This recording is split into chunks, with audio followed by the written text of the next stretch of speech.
चलिए next topic discuss करते हैं। इस टॉपिक का नाम है एन अर्ली अंपायर। अब इस टॉपिक में हम ये देखेंगे कि मगध जो सबसे पावरफुल महाजनपद के तौर पर राइज हुआ था, किस तरह से वो ग्रेजुअली फिर एक अंपायर में ट्रांसफॉर्म होता है, या फिर इनफैक्ट ये कहना चाहिए कि एंशिएंट इंडिया का जो पहला अंपायर था उसमें ट्रांसफॉर्म होता है, एंड किस तरह से फिर वो अंपायर भी ग्रो करते करते अपने क्लाइमैक्स तक या फिर अपने एपिक तक जाता है।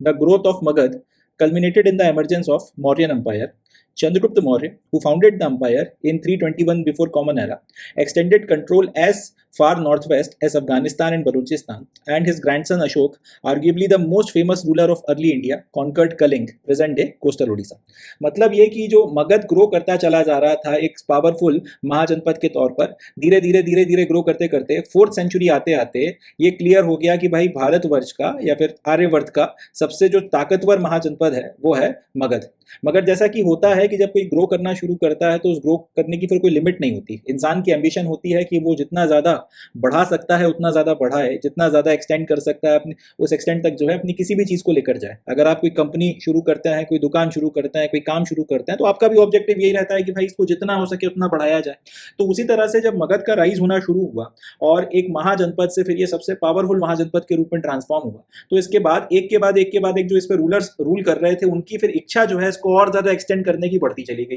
वो चाहते थे कि इसके प्रभाव को और ज़्यादा बढ़ाया जाए। अल्टीमेटली ये जो इंसान की एक कह सकते हैं टेंडेंसी होती है कि अपने आप को जितना हो सके उतना फैलाया जाए, जितना हो सके उतना एक्सपैंड किया जाए, अपना ये जो महत्वाकांक्षा होती है जितना हो सके उतना ज़्यादा बड़ा हुआ जा सके, उसका कल्मिनेशन ये हुआ कि मगध जो एक महाजनपद, एक सबसे पावरफुल महाजनपद के रूप में ग्रो कर रहा था, वो फाइनली एक अंपायर के रूप में इमर्ज करता है और इस अंपायर का नाम था मौर्यन अंपायर। अब मौर्यन अंपायर कैसे फाउंड हुआ उसकी अपनी पूरी कहानी है। चंद्रगुप्त मौर्य ने इस अंपायर को फाउंड किया था एंड इसमें उनकी मदद आचार्य चाणक्य ने करी थी। वो सारी कहानी है, उसको हम लोग इसमें डिस्कस नहीं करेंगे क्योंकि हमें इसमें स्पेसिफिकली ये नहीं पढ़ना कि मौर्यन अंपायर कैसे बना था, बट उसकी वेरियस एस्पेक्ट्स को डिस्कस करना है जिसका प्रभाव फिर भारत के ऊपर या भारत के समाज और सोसाइटी के ऊपर अपने को देखने को मिलता है। तो पॉइंट ये है यहाँ पर कि अल्टीमेटली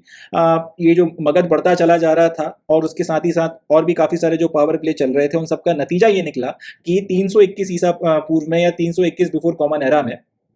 चंद्रगुप्त मौर्य ने भारतवर्ष में एंशिएंट इंडिया में भारतवर्ष के एंशिएंट इंडिया के पहले अंपायर की नींव रखी जिसका नाम था मौर्यन अंपायर। और ना सिर्फ इसकी नींव रखी, इसको नॉर्थ वेस्ट में अफगानिस्तान तक जो है फैला दिया। अफगानिस्तान और बलूचिस्तान तक का जो इलाका है वो उनके कंट्रोल में आ गया। एंड और इसको आप इस तरह से कह सकते हैं, पहली बार जो अखंड भारत शब्द है या जो कंसेप्ट है कि छोटे छोटे राज्यों में ना डिवाइड होकर एक बड़ा यूनिफाइड देश आपके पास में होना चाहिए जो अंदर से भी शक्तिशाली और मजबूत हो और बाहर के खतरों को भी हैंडल कर सके। ये जो थॉट प्रोसेस के साथ में जो अखंड भारत का कंसेप्ट है उसकी नींव इस अंपायर ने रखी थी। बाद में चंद्रगुप्त मौर्य के बाद इनके जो दूसरे रूलर्स हुए, जिसमें स्पेसिफिकली इनके जो ग्रैंडसन अशोक थे, जिनको आप आर्ग्यूबली मौर्यन अंपायर का सबसे पावरफुल एज वेल एज सबसे फेमस रूलर मान सकते हैं, इन्होंने भी ये जो एक्सपेंशन था, चंद्रगुप्त मौर्य ने जितना अंपायर बनाया था उतने पर ये लोग रुक नहीं गए। ये लोग भी अपने अपने लेवल पर कोशिश करते रहे। खास तौर पर इनके जो ग्रैंडसन अशोक थे, जिनको यहाँ पर अशोक लिखा गया है, तो ये जो अशोक थे इन्होंने भी जो है इस एक्सपेंशन की प्रोसेस को जारी रखा एंड अपने टाइम पीरियड में जो आज का कोस्टल उड़ीसा का इलाका है जिसको उस वक्त में कलिंग कहा जाता था, कलिंग को जीत लिया। एंड इनके टाइम पीरियड में एंशिएंट इंडिया के सबसे बड़े अंपायर की नींव रखी गई। कह सकते हैं प्राचीन भारत का सबसे बड़ा अंपायर जो है अस्तित्व में आया और उससे बड़ा अंपायर फिर उसके बाद 2500 साल तक कोई ना बना पाया। ईस्ट इंडिया कंपनी ने उसके बाद में लगभग उतना ही बड़ा या उससे बड़ा अंपायर जो है इंडियन सब कॉन्टिनेंट में खड़ा किया था। उसके पहले भारतीय उपमहाद्वीप में सम्राट अशोक के बाद में उतना बड़ा अंपायर किसी से क्रिएट नहीं हुआ जितना बड़ा अंपायर सम्राट अशोक के टाइम पीरियड में मौर्यन अंपायर बन गया था। तो एक एक करके देखते हैं। 321 ईसा पूर्व में चंद्रगुप्त मौर्य ने जब मौर्यन अंपायर की शुरुआत करी थी तो उन्होंने ये जो ब्लू कलर से आपको शेडेड रीजन दिख रहा है, इतना पूरा इलाका अपने अंपायर में मिलाया था। ठीक है जी, ये पूरा अफगानिस्तान हो गया, आज का जो पाकिस्तान का इलाका है, बलूचिस्तान का इलाका है, पूरा नॉर्थ का इलाका, लद्दाख को अगर हटा दें तो पूरा का पूरा कश्मीर, हिमाचल, नेपाल और सारा का सारा जो इलाका है, बंगाल, बांग्लादेश का भी एक ठीक ठाक पोर्शन, मध्य प्रदेश, राजस्थान, छत्तीसगढ़, काफी बड़ा इलाका जो है चंद्रगुप्त मौर्य ने अपने शासन में अपने अंपायर में शामिल किया था। और ये एंशिएंट इंडिया का पहला अंपायर था। अखंड भारत का जो कंसेप्ट है, एक बड़ा अंपायर, एक बड़ा शासन जो बाहर और अंदर दोनों के खतरों से निपटने के लिए सक्षम हो, आचार्य चाणक्य के इस आइडिया के ऊपर इस या फिर इस तरह से बोलना चाहिए इस नींव के ऊपर स्थापित किया गया ये अंपायर बनकर खड़ा हुआ था। एक और फोटोग्राफ देखिए इसकी, इसमें ज्यादा क्लियर समझ में आएगा कितना ज्यादा फैला हुआ था। थोड़ा जूम करके आपको दिखाता है, देखिए तो ये इतने बड़े इलाके के ऊपर फैला हुआ था, पूरा पूरा नॉर्थ इंडिया, पूरा का पूरा पाकिस्तान, अफगानिस्तान का एक बड़ा इलाका, पूरा कश्मीर, यूपी, बिहार, बंगाल, बांग्लादेश, राजस्थान, गुजरात का एक ठीक ठाक पोर्शन, छत्तीसगढ़, उड़ीसा का एक ठीक ठाक इलाका, काफ़ी सारा पोर्शन जो है यहाँ पर इनके कंट्रोल में आ गया। फिर आते हैं इनके ग्रैंडसन सम्राट अशोक, और देखिए सम्राट अशोक ने इस अंपायर को इसके उत्कर्ष पर पहुंचाया, इसके एपिक पर पहुंचाया। एंड जैसा कि मैंने कहा 2500 साल तक उसके बाद में, 2500 साल तो नहीं, लगभग 2400 साल 2300 साल तक, जब तक ईस्ट इंडिया कंपनी नहीं आ गई और वो अपने क्लाइमैक्स तक लेकर नहीं गए, तब तक इतना बड़ा अंपायर फिर उसके बाद में कोई ना बना पाया। देखिए सर, एक और फोटोग्राफ देखिए। तो साउथ का जो ये पेनिनसुलर इलाका है, साउथ का जो ये पेनिनसुलर पोर्शन है, अगर इसको छोड़ दिया जाए तो इसके अलावा लगभग लगभग ये जो पूरा आपका इंडियन सब कॉन्टिनेंट है, ये पूरा का पूरा सम्राट अशोक के कंट्रोल में आ गया था। तो इतना बड़ा जो है Mauryan umpire 265 before common era, जब सम्राट अशोक का टाइम आया था, उनके टाइम पीरियड तक आते आते ये इतना बड़ा अंपायर बन गया था। तो अब आपको समझ में आ रहा होगा कि मौर्यन अंपायर क्यों इंपॉर्टेंट है, क्योंकि एक तो एंशिएंट इंडिया का पहला अंपायर था, और दूसरा जब दादाजी चंद्रगुप्त मौर्य ने शुरू किया था तब भी काफी बड़ा एक और पावरफुल अंपायर आप कह सकते हैं एरिया वाइज, और सम्राट अशोक तो खैर उसको फिर उसके एपिक तक लेकर चले गए, और आज का लगभग लगभग पूरा भारत, बांग्लादेश, पाकिस्तान, साउथ की पेनिनसुला का थोड़ा सा हिस्सा छोड़ दिया जाए, को छोड़ के लद्दाख का थोड़ा बहुत पोर्शन छोड़ दिया जाए, तो इस सब तो पूरा का पूरा जो ये इलाका है सम्राट अशोक के, या पूरा का पूरा इंडियन सब कॉन्टिनेंट सम्राट अशोक के कंट्रोल में या कमांड में आ गया था। तो यहीं से अब अपन लोग मौर्यंस के बारे में पढ़ेंगे। अब आपको समझ में आ गया होगा कि मौर्यंस के बारे में पढ़ना क्यों इंपॉर्टेंट है, मौर्यंस के बारे में जानकारी रखना क्यों इंपॉर्टेंट है। तो अब हम लोग मौर्यंस के बारे में डिस्कस करेंगे, इनके अंपायर के अलग अलग एस्पेक्ट्स को पढ़ेंगे। Historians have used a variety of sources to reconstruct the history of Mauryan Empire. These includes archaeological finds, especially sculpture.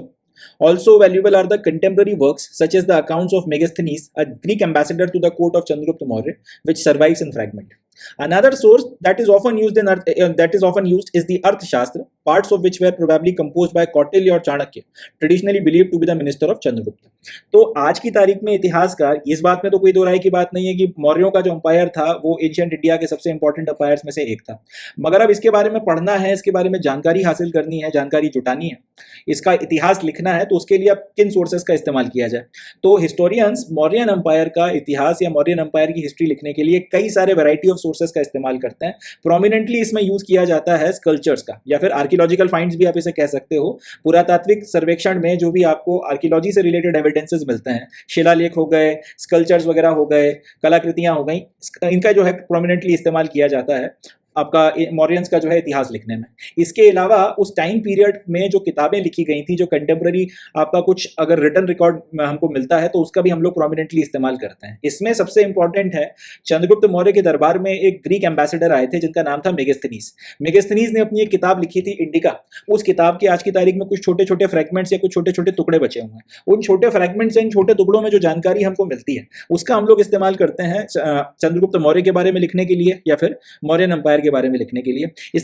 इसको एक बहुत प्रामाणिक सोर्स के तौर पर लिया जाता है। उसकी वजह यह है कि मेगास्थनीज ग्रीक एम्बेसडर था चंद्रगुप्त के कोर्ट का, यानी कि इनके कोर्ट में जाके बैठा करता रहा होगा। अब वहां per day to day activities जिस तरह से चलती थी, शासन प्रशासन जिस तरह से चलाया जाता था, वो सारी चीजें ये व्यक्ति देखता रहा होगा। तो इसका जो अकाउंट है, इसका जो भी हिसाब किताब हमको देखने को मिलता है, इसकी जो भी किताबें लिखी हैं इसने, उसमें फर्स्ट हैंड अकाउंट अपने को देखने को मिलता है। ये बहुत इंपॉर्टेंट पॉइंट है, उसमें फर्स्ट हैंड अकाउंट अपने को पता चलता है। फर्स्ट हैंड अकाउंट क्यों इंपॉर्टेंट है कि किसी की देखा सुनी या कहा सुनी बात नहीं की जा रही है, सामने वाले ने जो देखा है उसके बेसिस पर जो है उसने चीज़ों को लिखा है। तो यहाँ पर एक्सैगरेशन होने की या गलत जानकारी होने की, फैक्चुअली इनकरेक्ट इन्फॉर्मेशन होने की संभावना बहुत ज़्यादा कम हो जाती है। तो जिस तरह से मेगास्थनीज की इंडिका किताब अपने लिए बहुत काम की है, भले टुकड़ों में बची हुई है, मगर एक इंपॉर्टेंट डॉक्यूमेंट है जिसकी मदद से हम मौर्यंस के बारे में समझते हैं, हमें उनके बारे में जानकारी मिलती है। उसी तरह से एक और इंपॉर्टेंट लिटरेरी सोर्स है जो हमें मौर्यंस के टाइम पीरियड को समझने में और उसकी हिस्ट्री को लिखने में मदद करती है, और उस किताब या उस डॉक्यूमेंट का नाम है अर्थशास्त्र। अर्थशास्त्र के बारे में यह माना जाता है कि इसको आचार्य चाणक्य ने, जिनको कौटिल्य के नाम से भी जाना जाता था, उन्होंने लिखकर तैयार किया। अब क्योंकि आचार्य चाणक्य ने एक बहुत इंपॉर्टेंट रोल अदा किया था नंद वंश के आखिरी राजा धनानंद को हटाकर चंद्रगुप्त मौर्य को सम्राट बनाने में, तो इनका कहीं ना कहीं ना सिर्फ चंद्रगुप्त मौर्य के ऊपर एक बहुत ज्यादा प्रभाव था। बाद में मगर क्योंकि ये चंद्रगुप्त मौर्य के मिनिस्टर भी रहे, तो इन्होंने जो मौर्यन अंपायर था, ना सिर्फ उसकी स्थापना करवाई, उसको मजबूत करने में, उसकी जड़ें गहरी करने में भी एक इंपॉर्टेंट रोल अदा किया है। और मिनिस्टर के तौर पर काम करते हुए अपनी पॉलिसीज वगैरह को इंप्लीमेंट भी किया है, क्योंकि उन्हीं पॉलिसीज को जिनका एक मिनिस्टर के तौर पर चंद्रगुप्त के मिनिस्टर के तौर पर आचार्य चाणक्य ने इंप्लीमेंटेशन कराया था, उन्हीं पॉलिसीज का जिक्र क्योंकि अर्थशास्त्र नाम की इस किताब में किया गया है। इसका मतलब अगर हम लोग अर्थशास्त्र की किताब को डिटेल में पढ़ें तो हमें मौर्यंस की आपका एडमिनिस्ट्रेशन की जितनी भी पॉलिसी है, जो भी उसका चलाने का तरीका था, जिन बातों को ध्यान में रखकर उसको रन किया जाता था, उसका एक अच्छा अंदाजा लग सकता है। क्योंकि देखिए, अगर कोई एक आदमी अब किताब लिख रहा है तो जाहिर सी बात है फिर उसका अपना जो भी विचार हैं, जो भी थॉट्स हैं किसी भी सब्जेक्ट के ऊपर, जिस भी सब्जेक्ट के ऊपर वो किताब लिखी जा रही है, उन सारे थॉट्स को या विचारों को उसमें उतारेगा। अब अगर वही विचार या फिर वही थॉट जो उसने कहीं पे किसी किताब में लिखे हैं, अगर उसको प्रैक्टिकली इंप्लीमेंट करने का मौका मिलेगा, प्रैक्टिकली काम करने का मौका मिलेगा, तो उन्हीं विचारों को फिर वो एग्जीक्यूट कराएगा। तो क्योंकि सम्राट चंद्रगुप्त मौर्य के प्राइम मिनिस्टर आपके आचार्य चाणक्य थे, और आचार्य चाणक्य ने एडमिनिस्ट्रेशन को चलाने में एक इंपॉर्टेंट रोल अदा किया, और फिर उन्हीं आचार्य चाणक्य ने इस किताब अर्थशास्त्र को लिखा जिसमें प्रशासन कैसे चलाना चाहिए, राजा का क्या धर्म होता है, इन सारी बातों को डिस्कस किया है। तो ये हो ही नहीं सकता कि उन्होंने अलग तरीके से एडमिनिस्ट्रेशन चलाया हो और अलग किस्म की बातें अर्थशास्त्र में की हों। जिस तरह से एडमिनिस्ट्रेशन चलाया गया था, उन्हीं सारी फिलोसफीज को, उन्हीं सारी बातों को अर्थशास्त्र में भी किया गया होगा। इसलिए ये भी एक इंपॉर्टेंट डॉक्यूमेंट बन जाता है जहां से हमको मौर्यंस किस तरह से अपना अंपायर चलाया करते थे, एडमिनिस्ट्रेशन किस तरह से चलता था, खासतौर पे चंद्रगुप्त मौर्य के टाइम पीरियड में किस तरह से चलता था, उसका अंदाजा अपने को अच्छे से लगता है। तो प्रोमिनेंटली ये 3 सोर्सेस का इस्तेमाल हिस्टोरियंस करते हैं। अगर आपको सम्राट अशोक के टाइम पीरियड के पहले तक का अगर अर्ली मौर्यंस का इतिहास लिखना है, एक तो स्कल्पचर्स का इस्तेमाल किया जाता है, जो भी आपको आकृतियां या शिल्पकला वगैरह मिली है वहां से। दूसरा, मेगास्थनीज की जो किताब है इंडिका, जिसके कुछ टुकड़े या फ्रेगमेंट्स बचे हैं, इनका यूज किया जाता है। और तीसरा सम्राट चंद्रगुप्त के जो प्राइम मिनिस्टर थे आचार्य चाणक्य, इनकी एक किताब अर्थशास्त्र, ये भी एक इंपॉर्टेंट सोर्स है, एक इंपॉर्टेंट लिटरेरी सोर्स है, जहां से हमको मौर्यों के बारे में काफी कुछ जानकारी या समझने के जानकारी मिलती है, या फिर उनके एम्पायर को समझने का मौका एक बेहतर पर्सपेक्टिव के साथ में मिलता है, जिसकी मदद से हम उनकी हिस्ट्री को बेहतर ना सिर्फ समझ सकते हैं बल्कि उसको अच्छे से लिखकर तैयार कर सकते हैं। अब यहाँ पे मैंने फोटोग्राफ्स भी आप लोगों के लिए लगाई हैं। जो पहला अपना इंपॉर्टेंट सोर्स है जिसमें स्कल्पचर्स आते हैं, शिल्पकला की बात की गई है, तो ये उसका एग्जाम्पल है। इसमें आपको यक्ष और यक्षिणी की फोटोग्राफ्स देखने को मिल रही हैं। ये यक्षिणी की मूर्ति है, उसकी फोटोग्राफ है, और ये यक्ष की मूर्ति है, उसकी फोटोग्राफ है। इन फोटोज को देखकर 2-3 बातें अपने को पता चलती हैं। पहला तो ये कि उस वक्त में स्त्री और पुरुष किस तरह से कपड़े पहना करते थे। आज की तारीख में भी अगर आपसे ये बोला जाए कि भाई एक आदमी की ड्राइंग बनाओ और उसको कपड़े पहनाओ, तो आप उसको उसी तरीके के कपड़े पहनाओगे जिस तरीके के कपड़े आप पहनते हो, ऑब्वियस सी बात है। तो यही बात अगर इसी लॉजिक के बेसिस पर आप सोचो कि यार उस टाइम पीरियड में अगर किसी ने शिल्प कला बनाई है, एक चाहे यक्ष बनाया है या यक्षिणी बनाई है, प्रोमिनेंटली उसने या तो मेल फिगर को बनाया है या फिर फीमेल फिगर को बनाया है, तो उसने उनको जिस तरीके के कपड़े पहना है, ऑब्वियस सी बात है उसी तरीके के कपड़े उस जमाने में लोग बाग पहना करते रहे होंगे। तो यक्षिणी के कपड़े देखकर अपने को ये पता चलता है, ये अंदाजा लगता है इस पर्टिकुलर स्कल्पचर में कि उस मौर्यंस के टाइम पीरियड पे या फिर आज से लगभग 2400 साल पहले महिलाएं किस तरीके से ड्रेसअप किया करती थी। यहाँ पे देखिए उसने हेडगियर पहन रखा है, यहाँ पे नीचे उसने जो है जिस तरीके से गारमेंट वगैरह को डाल रखा है, यहाँ कंधे के ऊपर से हाथ से नीचे की तरफ में आते हुए गारमेंट है, हाथ में उसने कुछ पकड़ा हुआ है अपना शायद हवा वगैरह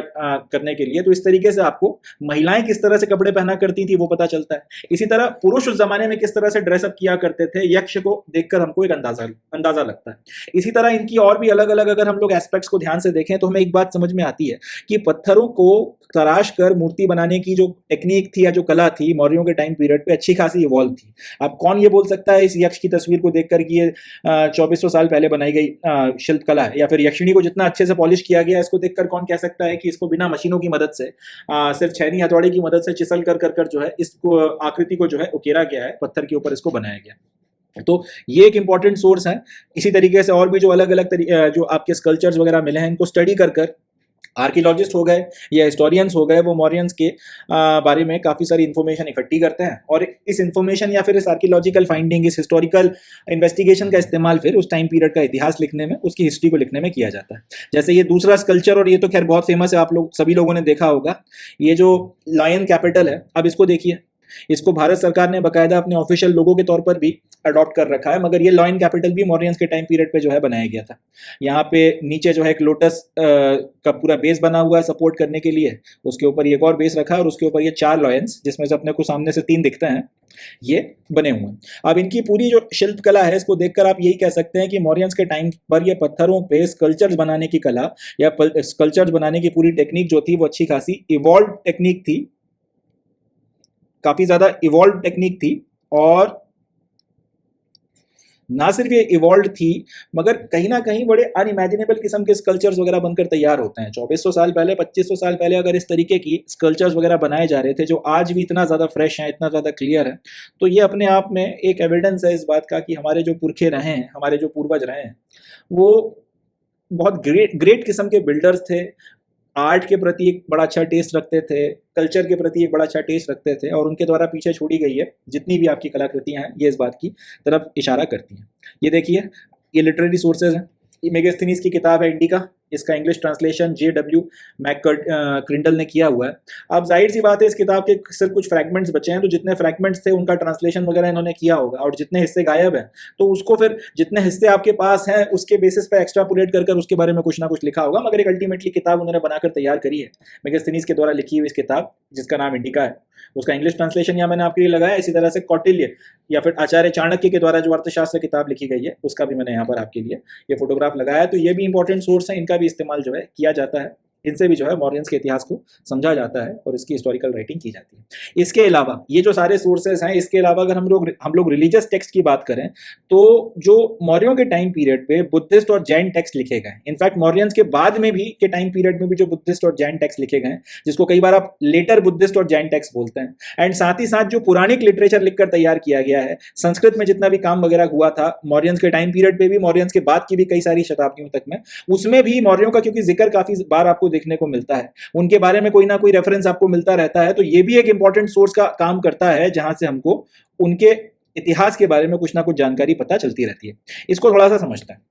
सपोज कर लीजिए कि भगवान बुद्ध की कोई जातक की कथा है, या फिर जैनों के लिटरेचर में किसी तरीके की कोई शिक्षा दी जा रही है, कोई बात की जा रही है, पुराणिक लिटरेचर में कोई लेट से कहानी लिखी गई है, अब उसमें कोई रेफरेंस आ जाता है मौर्यंस का कि भाई इस पर्टिकुलर चीज में तो ऐसा ऐसा हो रहा है, मौर्यों के टाइम पीरियड में तो ऐसा हुआ करता रहा था। तो आपके पास में एक चीज है ABC, जो उस पर्टिकुलर कहानी का कंटेक्स्ट है, उसको आपने फिर मौर्यंस के XYZ के साथ में कंपेयर कर लिया। कहानी क्या है कि अभी ये ABC जैसी चीज हो रही है, मौर्यों के वक्त में तो XYZ जैसा काम होता था, तो मौर्यों के वक्त में ये होता था। अब यहाँ पर ये रेफरेंस आ गया, तो अपने को यहाँ से एक इंडिकेशन मिल गया कि यार मौर्यों के टाइम पीरियड में ये चीज होती थी। अब इस इंडिकेशन को या फिर ये जो रेफरेंस है, इसको आप और बाकी सारे सोर्सेज के साथ में मैच करोगे, और यहाँ से फिर आपको एक और बात पता चल जाएगी कि यार मौर्यंस के टाइम पीरियड में मोस्ट प्रोबेबली इस तरीके की चीजें होती रही होंगी, क्योंकि या तो किसी बौद्धों के टेक्स्ट में, या किसी जैन टेक्स्ट में, या पुरानिक लिटरेचर में उसका जिक्र अपने को देखने के लिए मिल रहा है। ये भी एक तरीका है जिसकी मदद से हम लोग हिस्टोरिकल राइटिंग में मौर्यंस के बारे में समझने में इन टेक्स्ट का इस्तेमाल करते हैं। संस्कृत में लिखा हुआ लिटरेचर हो, पुरानिक लिटरेचर हो, बौद्धों का लिटरेचर हो, जैनों का लिटरेचर हो, और इसके अलावा भी अगर कोई उस टाइम पीरियड में कोई प्ले हो गया, कोई किस्से हो गए, कोई कहानियां हो गई, उस वक्त की कोई लोक श्रुति हो गई, कोई आपका पोयम्स हो गई, कोई और चीज हो गई, कोई एपिक हो गया, इन सब का इस्तेमाल भी किया जाता है। अगर उसमें कहीं पे कोई रेफरेंस मिलता है तो उसकी मदद से भी मौर्यंस को समझा जाता है, मौर्यंस के इतिहास को, हिस्टोरिकल राइटिंग को कंडक्ट किया जाता है। जैसे यहाँ पर ये देखिए फोटोग्राफ में, अब ये एक संस्कृत का टेक्स्ट है, ऑब्वियस सी बात है इसको अब हम लोग पढ़ तो नहीं सकते हैं, मगर इस टेक्स्ट में जो भी बातें लिखी गई हैं, जो भी फोटोग्राफ्स वगैरह बने हैं, तो इसमें से फिर अगर आपको मौर्यों का कुछ रेफरेंस मिल जाता है तो फिर उसको एक्स्ट्रापोलेट कर और बाकी सारे सोर्सेज के साथ में मैच करने के बाद में अगर आपको एक प्रामाणिक या सटीक जानकारी लगती है, सत्य के ज़्यादा करीब लगती है, तो फिर इसको भी हिस्टोरिकल राइटिंग में शामिल कर लिया जाता है। इसका भी इस्तेमाल फिर उस चीज़ के लिए किया जाता है। चलें आगे बढ़ते हैं। तो अभी तक अपन ने जितनी बातचीत करी उसमें हम लोगों ने ये देखा कि मौर्यंस का जो इतिहास है या उसके हिस्ट्री को लिखने के लिए जो 3 इंपॉर्टेंट सोर्सेज का इस्तेमाल हिस्टोरियंस करते हैं, उसमें सबसे पहले आते हैं उस टाइम पीरियड के स्कल्पचर्स, जिनको स्टडी कर जिनको एनालाइज कर आपको काफ़ी कुछ पता चलता है उस वक्त की social as well as political situations के बारे में। दूसरा आता है उस टाइम पीरियड के इंपॉर्टेंट लिटरेरी सोर्सेज, जिसमें मेगास्थनीज की इंडिका हो गई, या फिर आचार्य चाणक्य की अर्थशास्त्र हो गई, या फिर लेटर जो बुद्धिस्ट एंड जैन टेक्स्ट थे, या फिर जो पुरानिक लिटरेचर था उसमें जो मौर्यंस का रेफरेंस मिल रहा था। इन सब चीज़ों का इस्तेमाल कर इस टाइम पीरियड के इतिहास को लिखा जाता है। ये बात जो मौर्यंस के पहले 2 राजा थे, जिसमें चंद्रगुप्त आते हैं और उसके बाद में उनका बेटा बिंदुसार आता है, वहां तक ये बात ज़्यादा वैलिड है। उसके बाद में जो इनके तीसरे राजा हुए मौर्यन डायनेस्टी के, जिनका नाम सम्राट अशोक था, इस टाइम पीरियड से हिस्टोरिकल राइटिंग को लिखने के लिए एक दूसरा इंपॉर्टेंट आपके पास में सोर्स मिल गया है, और वो सोर्स लिटरली सबसे इंपॉर्टेंट या सबसे वैल्यूएबल सोर्स है। सबसे ज्यादा इंफॉर्मेशन आपको यहाँ से मिलती है मौर्यंस के बारे में, और यहाँ से फिर जो है इतिहास लिखने के लिए सोर्स का इस्तेमाल किया जाता है, प्रोमिनेंटली किया जाता है। बाकी जो स्कल्पचर्स हो गए और बाकी जो लिटरेरी सोर्सेस थे उनका भी यूज यहाँ से हुआ, ऐसा नहीं कि बिल्कुल ही नहीं हुआ, मगर प्रीवेलेंटली आप अगर प्रीडोमिनेंटली बात करेंगे तो सम्राट अशोक के टाइम पीरियड से उनके जो इंस्क्रिप्शंस हैं हिंदी में इसको अपन लोग शिलालेख बोलते हैं, इनके इंस्क्रिप्शंस या शिलालेख सबसे इंपॉर्टेंट सोर्स बन गए, सबसे वैल्यूबल सोर्स बन गए, जिसकी मदद से मौर्यंस की हिस्ट्री को लिखा गया। अब ये जो शिलालेख थे, ये जो इंस्क्रिप्शंस थे, इनको कई बार तो खुले पहाड़ या फिर पहाड़ियाँ जो थी उनके ऊपर भी वो घेरा जाता था, और कई बार पिलर्स बनवाए जाते थे और उन पिलर्स के ऊपर इनको खुदवाया जाता था। एंड पूरे भारत में, पूरे इंडियन सब कॉन्टिनेंट में एक साउथ का जो थोड़ा सा इलाका जो उनके अंपायर का पार्ट नहीं था, उसको अगर हटा दिया जाए तो अफगानिस्तान से लेके बंगाल तक और ऊपर कश्मीर से लेके नीचे साउथ में तमिलनाडु की बॉर्डरिंग इलाकों तक में जो है आपको ये शिलालेख या इंस्क्रिप्शंस चाहे तो सिंपल रॉक्स के ऊपर या फिर पिलर्स के ऊपर देखने को मिलता है। जैसे यहाँ पर देखिए, अब एक ये स्तूप आपको दिख रहा है जो काफ़ी अभी जर्जर स्थिति में है। इस स्तूप के पास में जो ये पिलर बना हुआ है, ऐसे कई 100 पिलर्स आपको पूरे इंडियन सब कॉन्टिनेंट में अलग अलग जगहों पर मिले हैं सम्राट अशोक के टाइम पीरियड के, जिसमें आप इस तरीके के पिलर्स के ऊपर कई बार संदेश वगैरह खुदवाए जाते थे, उकेरे जाते थे।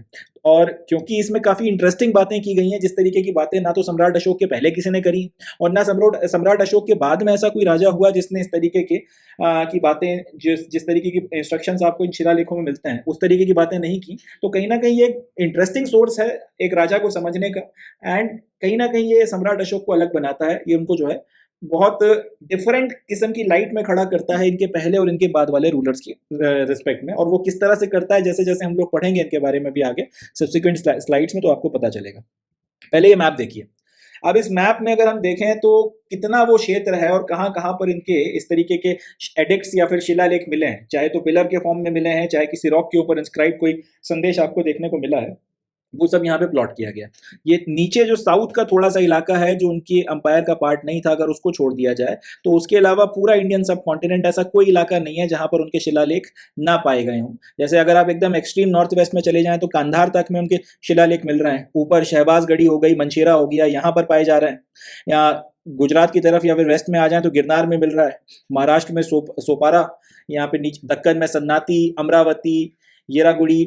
पूरा जो आपका जो कोस्टल उड़ीसा का इलाका है यहाँ पे हो गया, बंगाल हो गया, यूपी हो गया, बिहार हो गया, मध्य प्रदेश का कुछ पोर्शन हो गया, लगभग लगभग पूरा जो इंडियन सब कॉन्टिनेंट है इन शिलालेखों ने कवर कर रखा है। तो इससे दो बातें पता चलती हैं, एक तो इनका अंपायर कितना एक्सटेंट तक में फैला हुआ था, कितने बड़े इलाके में जो ये राज किया करते थे, और दूसरा कि इनका जो भी संदेश ये देना चाहते थे जो प्रोमिनेंटली लगभग लगभग उसमें आपको एक ही जैसी बातें देखने को मिलती हैं, ये पूरे अंपायर में जो है यूनिफॉर्मली उस संदेश को फैला रहे थे। क्या संदेश है वो भी डिस्कस करेंगे, मगर वो जो संदेश या फिर जो भी इंस्ट्रक्शंस अपने इन शिलालेखों की मदद से देने की कोशिश की गई है, ऐसा नहीं किसी एक पर्टिकुलर इलाके को प्रेफरेंस दिया गया, लगभग लगभग पूरे अंपायर के लिए जो है ये यूनिफॉर्मली ये चीज आपको देखने को मिलती है, और पूरा का पूरा अंपायर जो है उसमें इस प्रयोग को किया गया था।